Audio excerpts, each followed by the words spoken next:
Assalamualaikum warahmatullahi wabarakatuh. Alhamdulillahi rabbil alamin.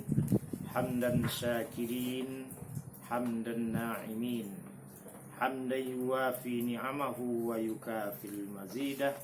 Rabbana walakal hamdu walakal syukru kama yanbaghi zil jalali wajhikal karimi wa azimi sultanik.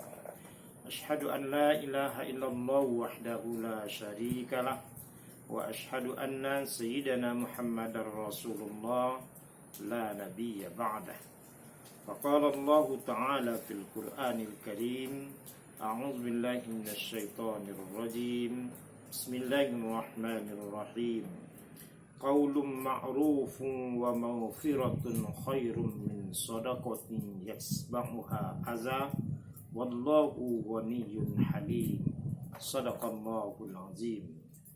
Kaum muslimin dan muslimat yang dimuliakan Allah, puji dan syukur kita ucapkan kehadirat Allah Subhanahu wa taala yang telah memberikan kita rahmat dan karunia sehingga dengan nikmat kesehatan kita mampu melaksanakan ibadah puasa pada Ramadan 1441 Hijriah. Salawat dan salam buat Nabi Muhammad sallallahu alaihi wasallam. Allahumma shalli ala Muhammad wa ala ali Muhammad. Pada hari ini kita akan menguraikan sepotong hadis yang ditanya Rasulullah kepada para sahabat-sahabatnya. Rasulullah bersabda, "Adumuni li anfusakum sittan wa qad adumuni ilal jannah." Maukah sahabat-sahabatku menjamin untukku 6 perbuatan, maka aku akan menjamin kamu untuk masuk ke dalam surga. Memang redaksinya Rasulullah mengatakan atumumni li, menjamin 6 perbuatan untukku, namun pada hakikatnya ini adalah untuk para sahabat agar mereka masuk ke dalam surga. Tidak seorang pun yang tidak ingin untuk masuk ke dalam surga. Maka sahabat tadi bertanya, apa 6 perbuatan yang akan menyelamatkan kami dari dunia dan memasukkan kami ke dalam surga? Yang pertama dalam sabda Rasulullah, asdiqu iza haddastu. Berbenar-benarlah apabila engkau berbicara. Sikap jujur dan benar dalam berbicara sangat dituntut oleh agama, dan tidak satu pun ayat dan hadis yang memperbolehkan kita untuk berdusta. Bahkan salah satu sifat wajib Rasulullah adalah siddiq, yang berarti jujur dan berarti benar. Bahkan untuk mendapatkan sikap siddiq, sikap kejujuran itu, Rasul mempertaruhkan dengan iman. Dalam sabdanya, "Wa man kana yu'minu billahi wal yaumil akhir falyakul khairan aw liyasmut." Siapa yang betul-betul beriman kepada Allah dan beriman kepada hari akhir, hendaklah dia bertutur kata dengan yang benar. Jika tidak lagi mampu bertutur kata yang benar, lebih baik adalah diam. Sehingga ada sebuah pepatah bahwa diam itu emas dan berbicara itu perak. Diam dalam artian adalah mempertahankan kejujuran dan tidak terlibat kepada kedustaan. Kaum muslimin yang dirahmati Allah, hari ini perbuatan tidak jujur tidak saja dari mulut, dari ulah tangan kita, melalui WhatsApp atau HP yang kita laksanakan. Banyak sekali informasi-informasi miring yang tidak lagi benar yang sedang beredar. Padahal ada suatu prinsip yang harus kita laksanakan, men-sharing sebelum kita men-share. Inilah yang pertama, kejujuran sebagai modal dasar untuk kita berbuat baik. Yang kedua, wa'addu iza tumintu. Engkau tunaikanlah amanah apabila engkau diberikan amanah oleh Allah. Apa itu amanah?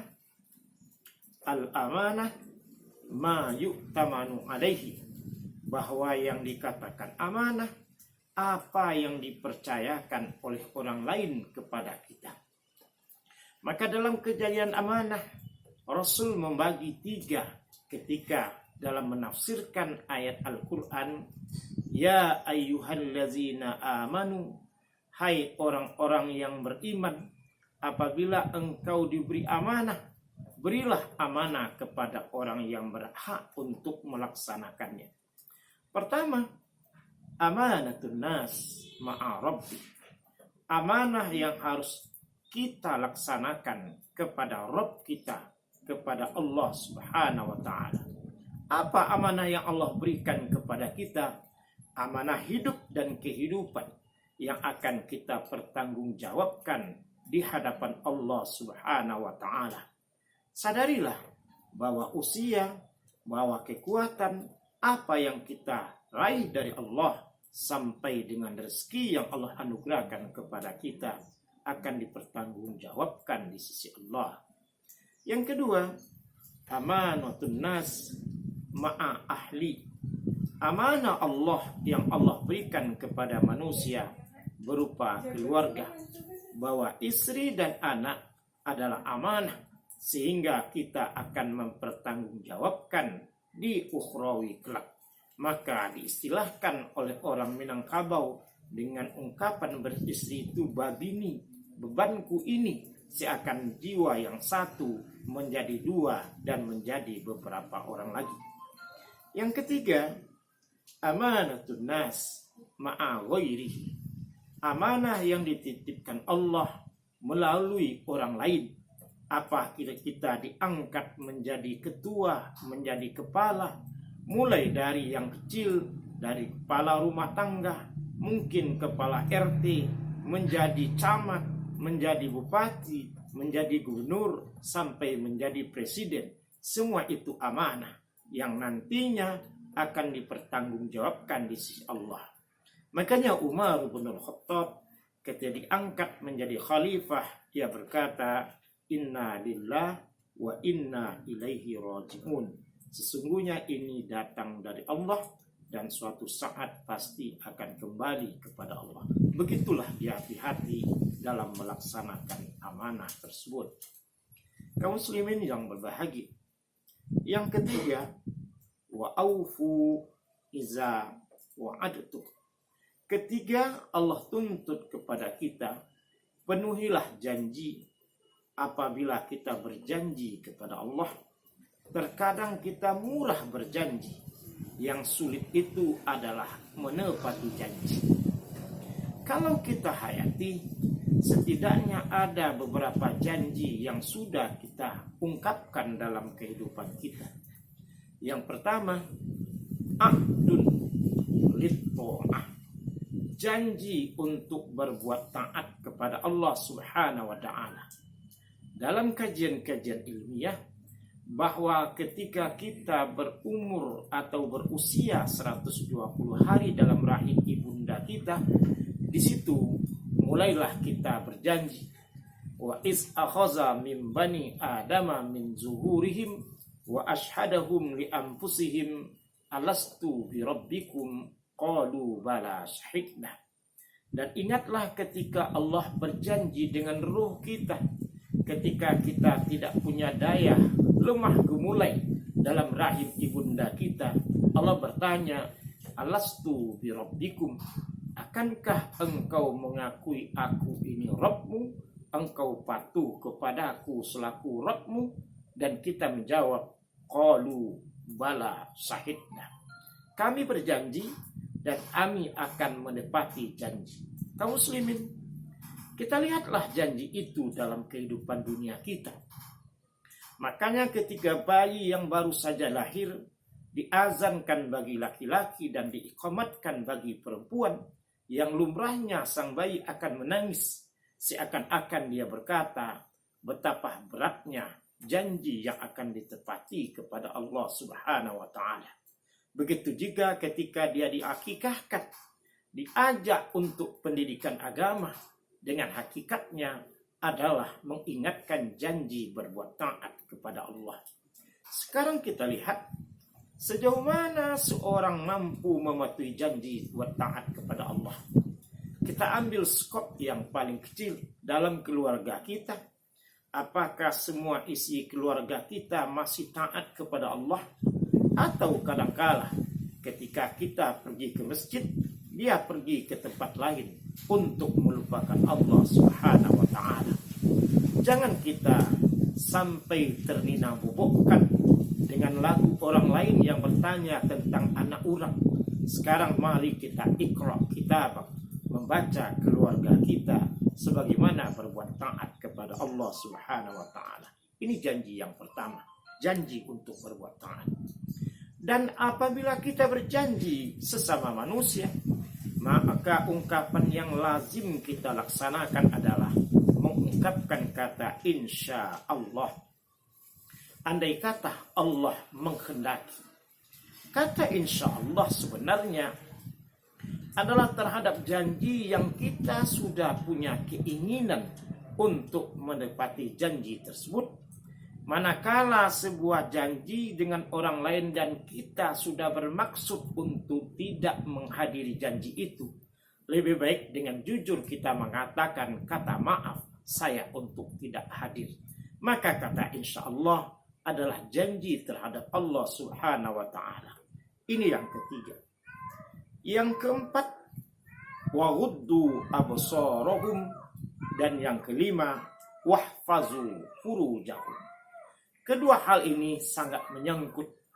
Yang ketiga, engkau menahan pandangan matamu, dan yang kelima, engkau menjaga farajmu. Ini adalah tingkah laku manusia. Bagaimana kita bisa menahan nafsu yang Allah berikan kepada kita, menahan mata melihat yang dilarang agama, dan menjaga farj tidak nampak bagi orang lain. Kaum muslimin dan muslimat rahimakumullah, bukankah ketika ada janji 7 golongan yang dijamin masuk ke dalam surga, ketika itu tidak ada orang yang mampu memberikan bantuan selain Allah dan Rasulnya? Salah satunya seorang rajulun da'atku imra'atun zatu mansabin wa jalamin faqala inni akhafullah. Seorang yang diajak berbuat maksiat dengan orang lain, dia berkata, inni akhafullah, saya takut kepada Allah. Betapa banyak hari ini orang Minangkabau kita di Sumatera Barat, khususnya di Kabupaten Tanah Datar, yang tidak mampu menjaga mata, yang tidak mampu menjaga farajnya. Terkadang inilah jadi pandangan biasa. Sebenarnya kita harus mengajari istri kita, mengajari anak perempuan kita, agar mampu mereka menutup auratnya ketika mereka nampak oleh orang lain, seakan-akan jadi hina ketika aurat itu dinampakkan. Ini yang keempat dan yang kelima. Yang keenam, yang dijanjikan Rasulullah, wakufu aidiyahu, engkau tahan tangan dan kakimu dari berbuat kerusakan di atas muka bumi ini. Banyak sekali ayat Al-Quran yang menjelaskan wala tufsidu fil ardh, janganlah engkau berbuat kerusakan di atas muka bumi ini. Maka menjaga tangan, menjaga kaki dari berbuat kebinasaan, bahkan mulut pun dari berbuat kebinasaan, dilarang oleh agama.